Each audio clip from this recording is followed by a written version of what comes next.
Mesdames et messieurs, bonjour et bienvenue à ce énième magazine produit par la Bénévolencia Grand Lac. Nous sommes aujourd'hui à Kinshasa, la capitale de la République démocratique du Congo, où nous assistons à une table ronde régionale sur le processus de la mise en œuvre de la feuille de route régionale vers la paix. Aujourd'hui, il s'agit d'une présentation de la feuille de route régionale vers la paix aux acteurs et décideurs clés qui influent sur la dynamique de paix dans la région des Grands Lacs. On va entrer dans la salle pour découvrir, pour savoir, pour connaître et pour suivre différentes présentations des membres du consortium paix au-delà des frontières, mais également des artisans de paix, des décideurs, des invités qui sont les ministres, les sénateurs, les députés nationaux. Et ces participants proviennent du Rwanda, du Burundi et de la République démocratique du Congo. La première est une opportunité de réaffirmer la nécessité de joindre nos efforts, citoyens et citoyennes, de notre souverain, la société civile et nos leaders politiques, pour réaliser ce travail noble de la paix durable dans notre région. Permettez-moi de conclure en encourageant tous les participants à enrichir ce travail et vous réaffirmer la disponibilité d'Oxfam à vos côtés pour consolider la paix dans la région des Grands Lacs. Tenue à Kinshasa pendant 2 jours, la table ronde régionale a réuni plus de 60 personnes autour de la thématique « La feuille de route régionale vers la paix pour les Grands Lacs ». Fruit d'un long processus des rencontres communautaires et des consultations nationaux au Burundi, au Rwanda ainsi qu'en République démocratique du Congo, la feuille de route régionale pour la paix est un modèle de processus qui a permis d'impliquer les communautés à la base dans l'analyse des conflits qui les affectent. Les objectifs de cette feuille de route régionale, nous avons un objectif global, c'est celui d'engager le leadership politique de nos 3 pays concernés pour obtenir leur engagement à appuyer nos efforts en tant que citoyens et citoyennes de la sous-région dans la mise en œuvre de la feuille de route régionale que vous avez sur votre table et que nous aurons suffisamment de temps pour vous présenter aussi en détail. Appuyée par Oxfam et financée par le ministère des Affaires étrangères de Pays-Bas, la table ronde régionale a été réalisée dans le cadre du projet Paix au-delà des frontières. Un programme exécuté dans la région des Grands Lacs par un consortium de 13 organisations non gouvernementales se trouvant au Rwanda, au Burundi et en République démocratique du Congo. On parle de 5 millions de morts dans le Kivu, 1 million de personnes tuées pendant le génocide au Rwanda et 300 000 morts au Burundi lors de différentes guerres civiles. Ça, c'est vraiment à titre d'exemple. La feuille de route pour nous aide à avoir une compréhension partagée. Quelqu'un a parlé de perception des conflits. Pour qu'on arrive ensemble à trouver une solution, pour qu'on arrive ensemble à discuter, on doit avoir un même niveau de compréhension ou du moins avoir un même niveau par rapport à la perception même des conflits. Après une recherche menée dans certaines provinces du Rwanda, du Burundi et de la RDC par Impunity Watch, Paul Institute et ADEPAE, les résultats ont démontré un manque de stabilité dans les 3 pays liés à la gouvernance, la sécurité, les identités politico-ethniques, la terre et l'économie. Ainsi, la feuille de route régionale vers la paix vient répondre aux besoins de stabilisation dans la région des Grands Lacs, une région qui connaît des guerres depuis plus de 2 décennies. Shida ambayo inakuwa Beni zaidi inakuwa hiyo mauaji ambayo ni hali inaenda ni ya security, inakuwa mauaji kabisa ambao wakaaji wanauawa sana. Hii wakoleme ADF nalo ambayo inasumbua sana katika mji wa Beni, na hii natuma kabisa wakaaji wa Beni hawana tena hata hii confiance wala kupenda tena viongozi wao. Chez nous, le problème c'est la méconnaissance du code des personnes de la famille, surtout les femmes. Il y a des femmes qui ne connaissent pas les droits qui les régissent. vous trouverez par exemple des femmes veuves qui ne savent pas que lorsque leurs maris sont décédés, qu'elles doivent prendre le devant, qu'elles sont chargées de toutes, quels sont les premiers à répondre des besoins de la famille. On a vu que la pratique de la loi à la vie quotidienne était un peu compliquée. Mais au-delà, on a constaté que les blessures de l'histoire n'avaient pas encore quitté définitivement le pays. Le premier problème qu'on voit, c'est les jeunes, surtout les orphelins, qui sont en conflit avec les adultes qui les ont souvent élevés. Et les adultes ont souvent pris des libertés avec le foncier, les biens de ces jeunes qui pendant longtemps ne disaient rien. Aujourd'hui, ce sont des adultes. Témoin d'une situation socio-sécuritaire peu rassurante dans la région des Grands Lacs, les artisans de paix du Burundi, du Rwanda et de la RDC ont participé à plusieurs rencontres participatives dans leur communauté afin de transcender les différentes causes des conflits pour aboutir à une paix durable, et cela dans le cadre du programme Paix au-delà des frontières. We made some more community dialogues, showing people how they can make or they can seek peace in their communities, how they can live together, how they can work, especially for youth and women. Nous avons aussi parvenu à des mobilisations de acteurs communautaires sur la tolérance mutuelle et la lutte contre les manipulations identitaires.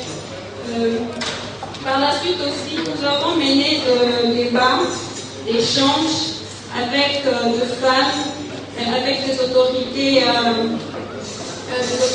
politico-administratives, ainsi que des autorités coutumières sur différentes questions, notamment sur des questions de genre, sur des questions de la bonne gouvernance, sur des questions de plaidoyer.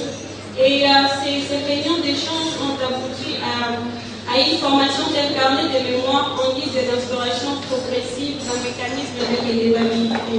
Nous contribuons dans l'organisation et l'animation des séances de dialogue au niveau communautaire ou en assurant la médiation en cas de conflit et faisant le plaidoyer auprès des autorités pour trouver une solution répondant aux besoins des communautés afin de consolider la paix et favoriser la cohésion sociale. Tel qu'on vient de les entendre maintenant, ils sont la seule grande ressource qu'ils ont, c'est la bonne volonté. Le désir de faire changer les choses et non pas d'attendre que les choses changent d'elles-mêmes. Et pour qu'ils arrivent à le faire, il faut qu'ils aient un soutien à tous les niveaux. Au niveau de la base, avec les autorités locales, au niveau national, avec les autorités qui sont dans l'exécutif ou ceux du pouvoir législatif, mais aussi à travers toutes les autres initiatives régionales qui appuient et qui soutiennent le travail comme le leur. Présents à ces assises, les représentants du peuple dans la région se sont sentis interpellés. Ce que moi je peux faire au niveau de mon travail, de mon ressort, c'est deux choses. C'est participer à la vulgarisation, faire connaître cette feuille de route au niveau de notre collègues parlementaires. Mais la deuxième chose, c'est le contrôle parlementaire. Ça veut dire interpeller les membres du gouvernement sur différentes questions qu'il y a dans cette feuille de route. Il y a tous les éléments qui montrent que si la feuille de route pouvait être mise en application, la paix durable sera trouvée dans notre sous-région. Les piliers qui sont dans cette feuille de route, savoir la gouvernance, l'économie, la sécurité, l'identité, tout ça, c'est vital. C'est vital pour les populations, c'est vital aussi pour la stabilité de nos différents pays. Donc je pense qu'on devrait être en mesure d'appliquer, du moins de voir comment renforcer tous ces piliers. Déjà nous avons un accord cadre qui a été signé par nos chefs d'État. Ça veut dire que la question de la paix est une question sous-régionale, régionale et même continentale, parce que ça a été signé à Addis Abeba et c'est la capitale africaine, ça veut tout dire. Ça veut dire que c'est une interpellation, d'abord aux chefs d'État qui ont signé, de respecter leur signature, de faire le maximum pour faire régner la concorde et la paix dans les 3 pays qui sont le noyau des Grands Lacs, le Rwanda, le Burundi et la RDC, mais au-delà de tous les autres pays signataires, parce que vous savez que c'est des conflits qui ont des implications en Tanzanie, en Ouganda, au Kenya et bien au-delà. Et donc ça c'est pour moi le principal cri que les dirigeants de nos pays, notamment les chefs d'État, respectent leur signature et sentent plus redevables vis-à-vis de leur population qui crient vers eux et qui demandent la paix, qui demandent la tranquillité, qui ne demandent qu'à vaquer à leurs activités. Ça veut dire asseoir l'autorité de l'État, ça veut dire asseoir la justice, ça veut dire ne pas harceler les acteurs de la société civile qui essaient de mener un travail de plaidoyer et d'interpellation des autorités par rapport à ces questions. Ça veut dire laisser la vie démocratique se développer dans toute la sous-région pour le bonheur des citoyens.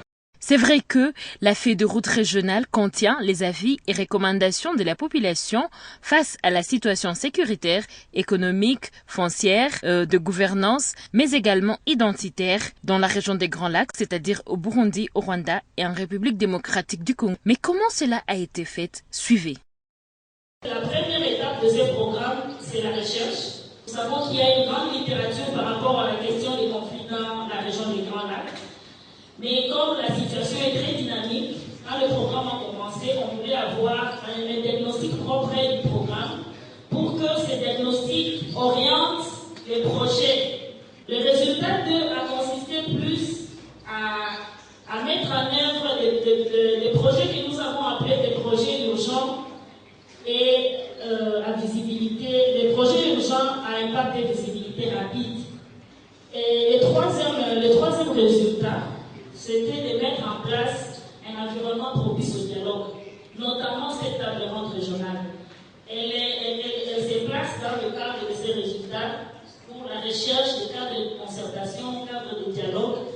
Et c'est dans ces résultats que les partenaires de mise en œuvre que je viens de citer, au Burundi, au Rwanda et à l'RDC, ont aidé les communautés, les chefs locaux, les leaders communautaires à organiser des dialogues au niveau de la base. Et des dialogues entre jeunes et dirigeants qu'on a appelés des dialogues intergénérationnels.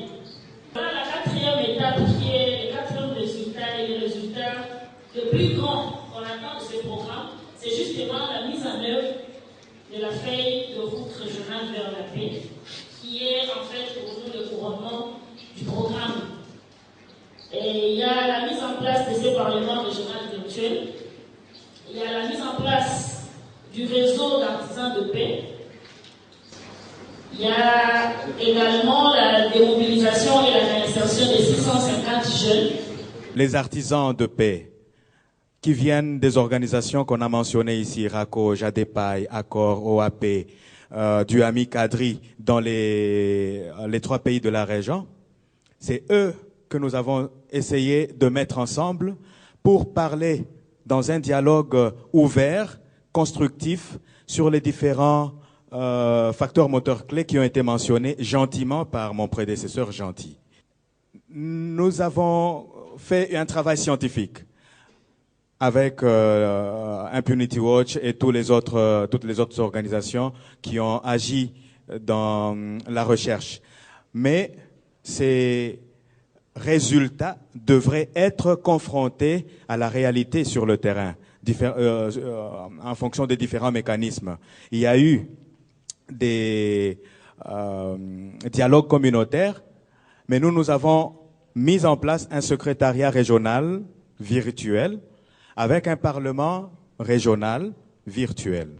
Le rôle qui a été assigné à ces parlementaires virtuels, c'était de parler, d'échanger, de discuter sur ces différents facteurs moteurs clés qui sont à l'origine de l'instabilité de la région, mais pour essayer de changer les attitudes des gens face aux stéréotypes, face aux préjugés, qui font que le développement est loin d'être solide dans nos régions. Force est de constater l'absence de différents décideurs rwandais, burundais et congolais et pourtant invités à cette table ronde régionale sur la feuille de route régionale vers la paix dans les Grands Lacs.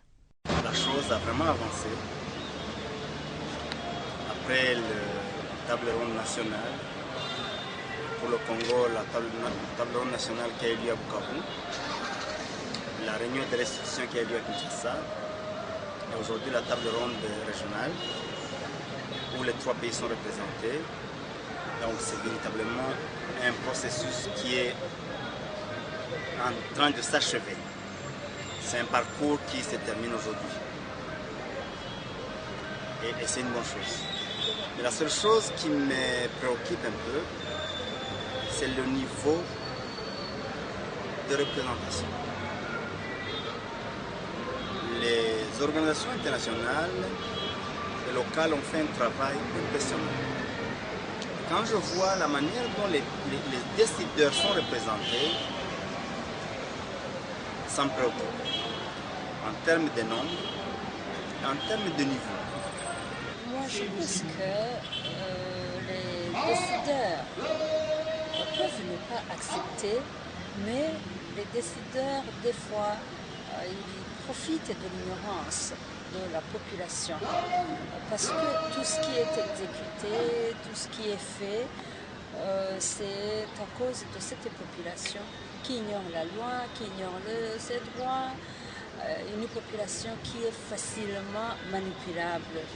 Mais comme la feuille de route insiste sur la recherche de la paix ou la résolution des conflits de la base au sommet, si la population est informée, si la population voit réellement que son intérêt ne se trouve pas sur le champ de bataille, mais ça se trouve dans son développement, moi je pense que la population amènerait les décideurs à aller du côté de la base, puisque quand ils leur disent que c'est pour leur intérêt, quand ils comprendront que finalement les décideurs ne cherchent pas l'intérêt de la population, mais leurs propres intérêts, ils finiront par se plier aux exigences de la population. La lenteur de politiciens à adhérer dans le projet, la lenteur d'exécuter certaines résolutions. Mais entre-temps, ces communautés souffrent. On va continuer à faire ces discours pendant combien de jours, combien de temps? Au dernier jour, les participants se sont regroupés en carrefour et cela par pays. Sur les 5 facteurs moteurs clés issus de recherches menées dans le cadre du programme Paix au-delà des frontières dans les 3 pays, dans les 3 groupes, les membres se sont convenus sur 2 facteurs nécessaires qui sont la base d'une instabilité dans la région sur lesquels les efforts devraient être consacrés pour une région paisible. Il s'agit de l'absence de la bonne gouvernance et de la sécurité.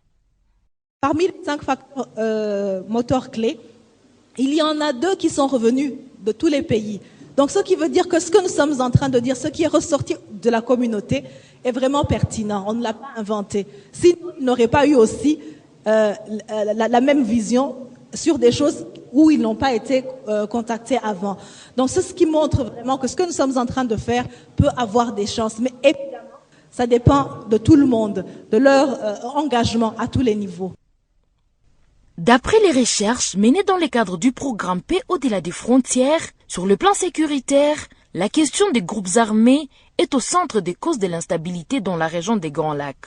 En République démocratique du Congo, par exemple, on dénombre aujourd'hui plus de 70 groupes armés nationaux et étrangers. Au Burundi, au moins 3 groupes armés coalisent pour chasser Pierre Nkurunziza du pouvoir après sa réélection contestée. Le Rwanda, par contre, n'enregistre aucun groupe armé sur son sol jusqu'à présent, mais la présence du groupe armé rwandais, les FDLR sur le sol congolais, a toujours envenimé les relations entre les 2 pays. Des milliers de civils sont ainsi tués et massacrés au quotidien. De la session du Parlement régional virtuel de mai 2016 a jailli la proposition de la mise en place d'un dialogue inter-rwandais entre le gouvernement rwandais et les forces de libération démocratique pour le Rwanda, FDLR, se trouvant en République démocratique du Congo, et cela pour un intérêt régional. The government of Rwanda decided that it cannot make a dialogue with FDL, me as a peace blocker, nothing I can do, only just is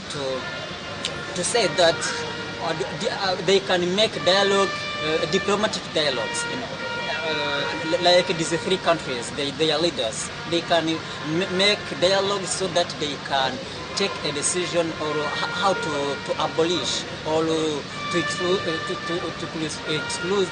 this FDL law. Est-ce que c'est nécessaire d'avoir négocié quoi? Moi, jusqu'à présent, à chaque fois qu'on parle de négociation, des pourparlers, du dialogue, je pose toujours cette question. Ce ne sera pas le débat entre le gouvernement rwandais et les éléments du FDLR. Mais bien évidemment, si parmi ces éléments, il y en avait, parce que je ne parlais pas de ces jeunes de 20 ans, je me demande d'ailleurs pourquoi ces jeunes de 20 ans, malheureusement, sont pris en otage par une certaine génération qui a participé au génocide qui a eu lieu au Rwanda, parce que là, je pense que tout le monde est d'accord qu'il y a eu un génocide dans ce pays et qui ne veulent pas rentrer pour ne pas répondre de leurs crimes. Et ils prennent malheureusement en otage cette jeune génération. Mise en œuvre dans le cadre du programme Paix au-delà des frontières depuis 2013, la feuille de route régionale vers la paix a plusieurs points de convergence avec l'accord cadre d'Addis Abeba et la conférence internationale sur la région des Grands Lacs, CIRGL. Il y a une parfaite convergence, effectivement, entre les engagements de l'accord cadre et les points de la feuille de route. C'est ainsi, par exemple, que la gouvernance qui a été détectée par la feuille de route est prise en compte au niveau de l'accord cadre par l'engagement 5 qui postule de promouvoir la réforme structurelle des institutions de l'État, y compris la réforme des finances, et même par l'engagement 6 dans son volet de démocratisation. Ce que la CIRGL a demandé, comme le ministère, comme plutôt la MONUSCO et le mécanisme national de suivi, c'est de mettre en place un mécanisme de collaboration. Donc les initiateurs de la feuille de route avec ces trois institutions qui travaillent sur la paix dans la région, afin qu'on puisse mettre en place un plan national, un plan d'ensemble où bien chacun a son plan, mais on puisse faire une cartographie d'intervention. Alors on saura qu'est-ce que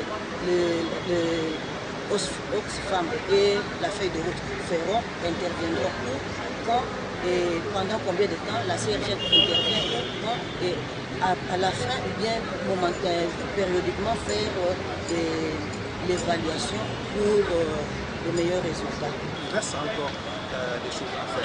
C'est l'idée d'avoir l'opinion des communautés qui proposent aussi d'autres solutions pour régler le problème. Nous pensons qu'il est temps aussi que les autorités prennent en compte en fait les opinions des communautés pour les aider, après tout les représentants en fait de leur peuple.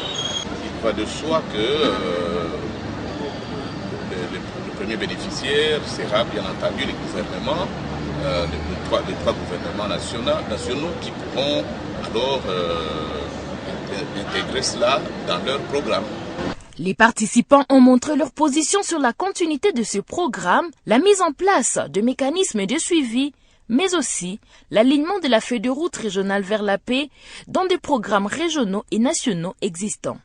La paix, une fois perturbée, nous avons tous constaté que les femmes et les jeunes ont été les victimes à un degré très élevé.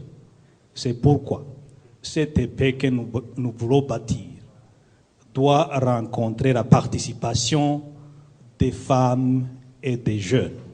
Cette table ronde nous a donné l'occasion de nous rendre compte que cette question doit avoir l'attention voulue par toutes les communautés et les leaders politiques. Le programme a bien été développé.